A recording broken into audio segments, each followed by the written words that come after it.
Welcome to the InfoSec Insider podcast, brought to you by URM, the UK's leading information and cybersecurity specialists. Hi, my name's Annie and I'm here today with Wayne Armstrong, who's one of our senior consultants here at URM.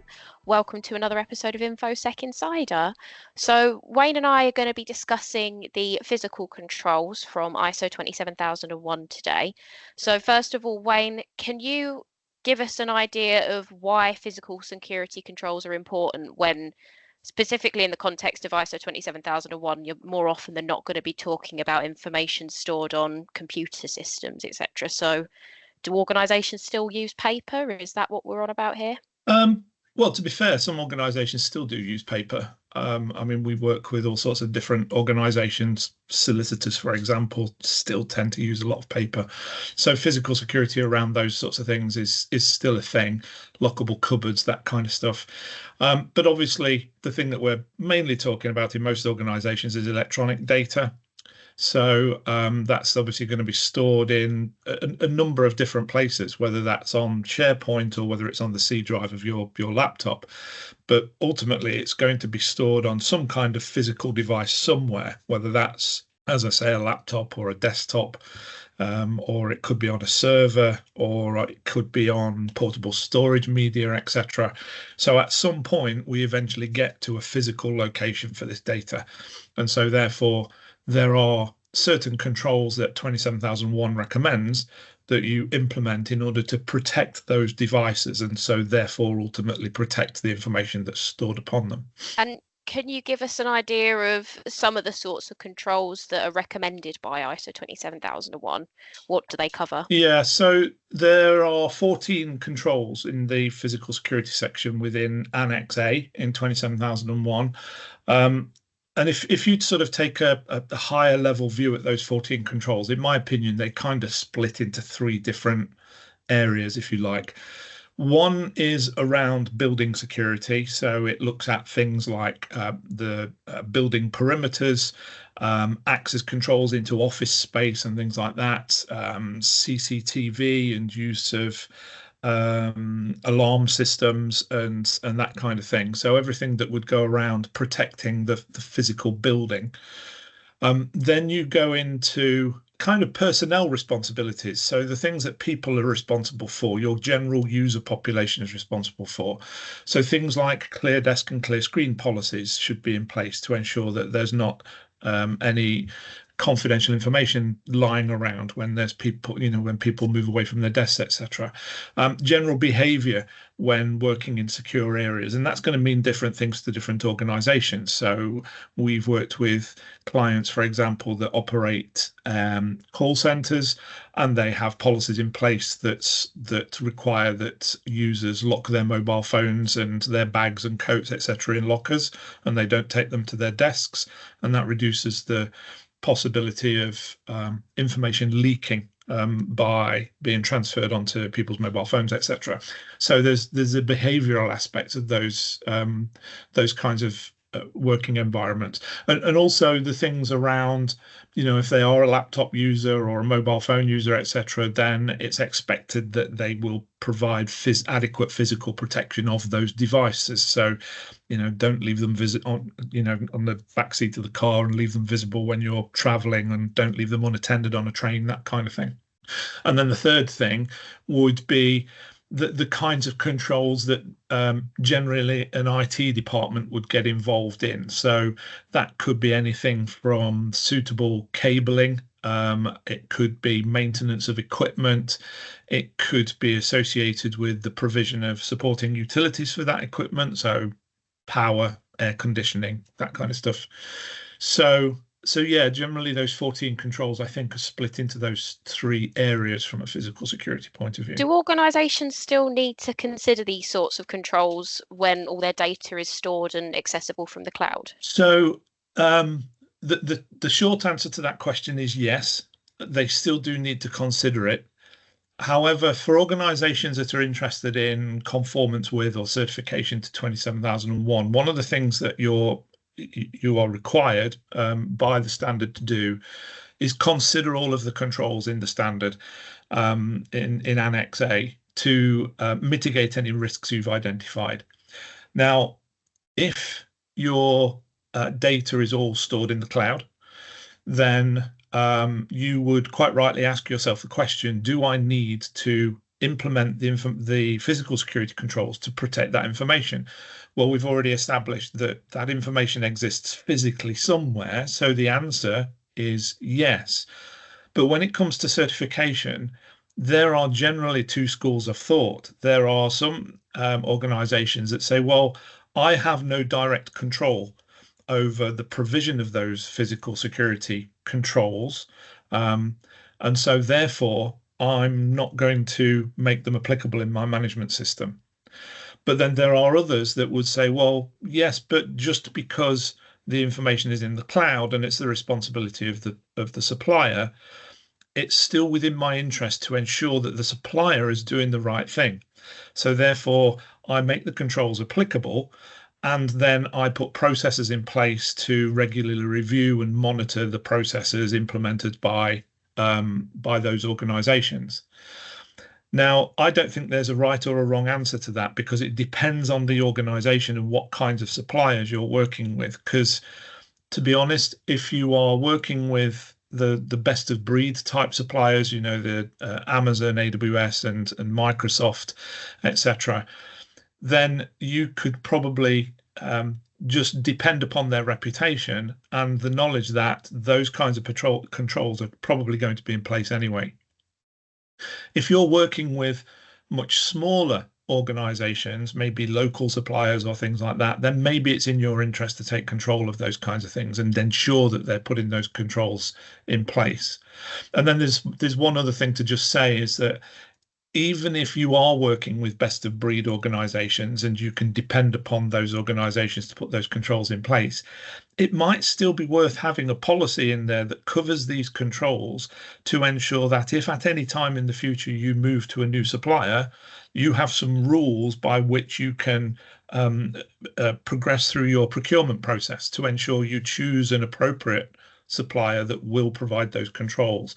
So it was a very long-winded answer, and it's a kind of it depends kind of answer, but I think that's the best I could do with it, to be honest. If you take that first approach of it's not under our control, so that control is going to be unapplicable, could that ever be a non-conformity in an audit, or is it very much to the discretion of the auditor? No, so if you're thinking about 27001 certification audits or internal audits, etc., part of the risk management process is that you will determine which controls are applicable to you that in order to mitigate the risks.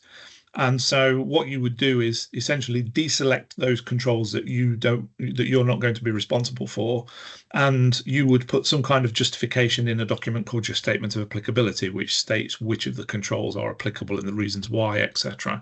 And as long as your justification for exclusion makes sense to the auditor, then it won't be a non-conformity. The worst that you're likely to get is potentially something like an opportunity for improvement to suggest that a control may be applicable for a particular reason because an auditor's seen a certain situation or whatever. But that would be very much down to the organisation to determine. One thing to just mention with regard to that, by the way, is that if we are deselecting controls and marking them as not applicable within the statement of applicability, there should be something somewhere that indicates that they have been considered and that it's been decided that they're not applicable because of certain constraints or certain reasons why that there's no benefit. So it might be a financial constraint, or it might be that you're using best of breed suppliers and so therefore you have no direct control, blah blah blah. So providing you can justify it and show that you've considered the risk, then you should be fine. Perfect, that makes sense, Wayne. Thank you.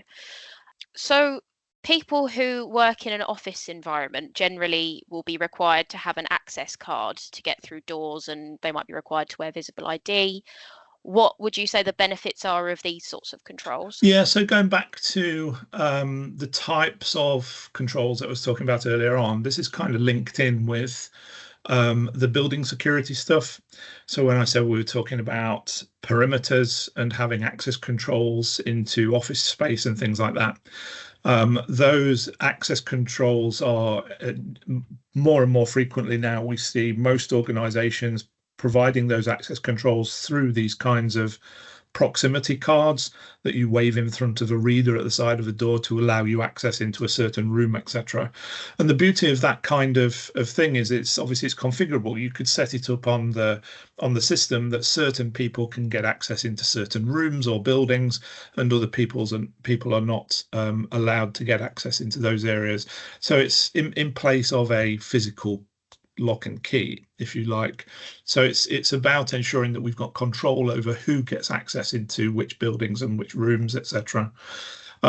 There's also a best practice thing that says it's probably a good idea for your personnel to be wearing some kind of physical ID, so that we can see that they belong to the organization and that they're authorized to be there.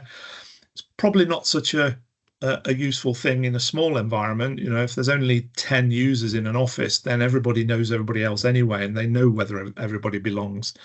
But if we're an organization where, I've worked in previous organizations where there's been 1,500 people within an office building, and there's no way that you know everybody in the building. So if everybody is wearing some kind of visible ID, then we know that they belong. And if we spot somebody that doesn't have physical ID, then we can either challenge them or report it to security or whatever, and hopefully it reduces the chances of unauthorized individuals wandering around our office space, etc. As we all know, since 2020 and the COVID-19 pandemic, there's been quite a significant shift in the way organisations operate, with lots more people being able to work from home for extended periods of time.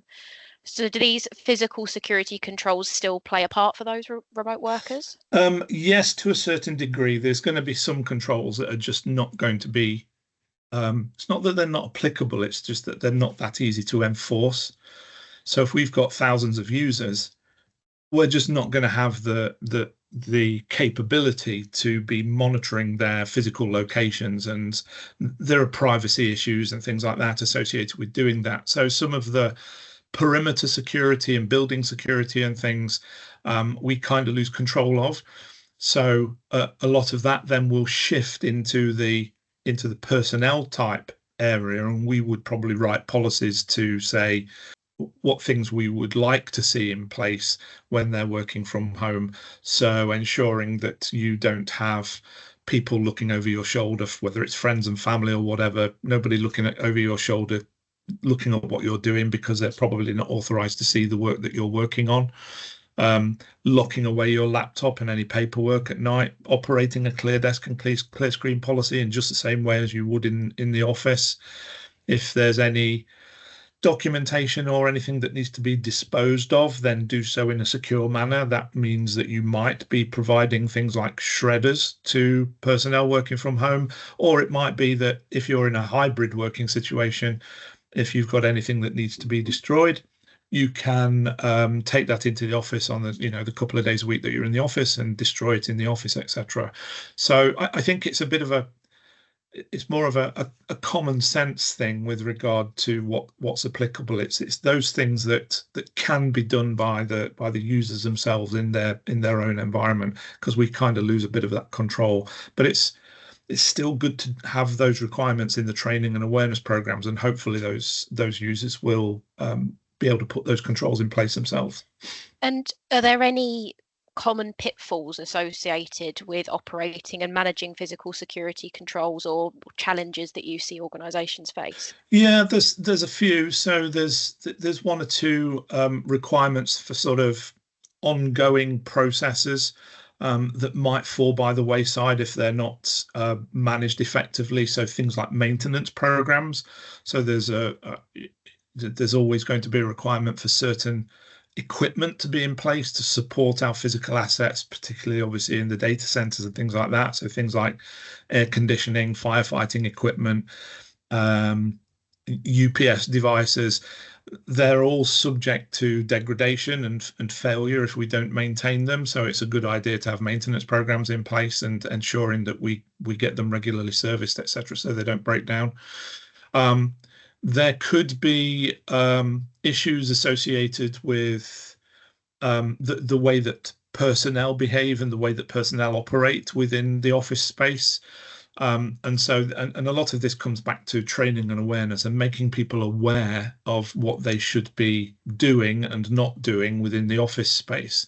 But things like, if you go out of the office for a break or whatever, smoking break or whatever it might be, being vigilant when you come back into the office to ensure that nobody tailgates you and gains unauthorized access.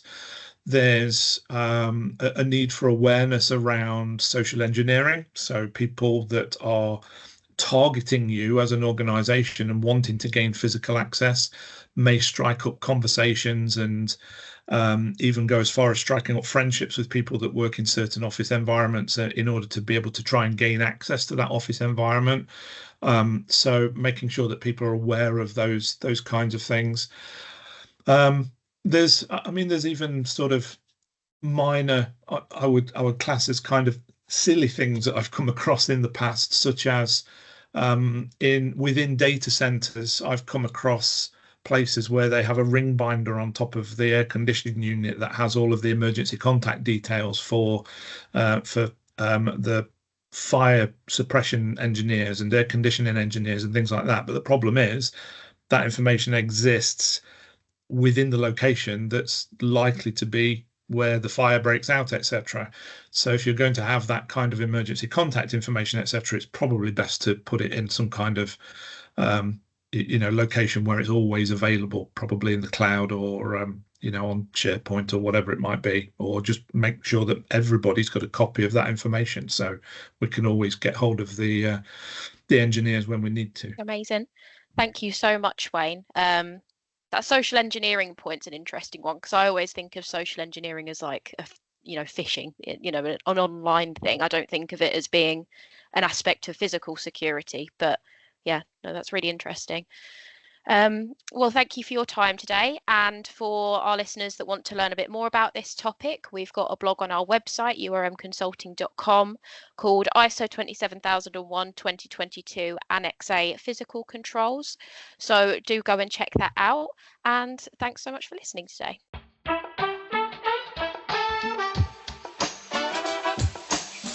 If you've enjoyed this podcast, we would really appreciate it if you could spare a moment to leave a rating or review at ratethispodcast.com/InfoSec Insider. To listen to more episodes, you can find us on Spotify, Apple Podcasts, YouTube, and Podbean. Thank you for listening to URM's InfoSec Insider podcast. For more information, visit our website at urmconsulting.com.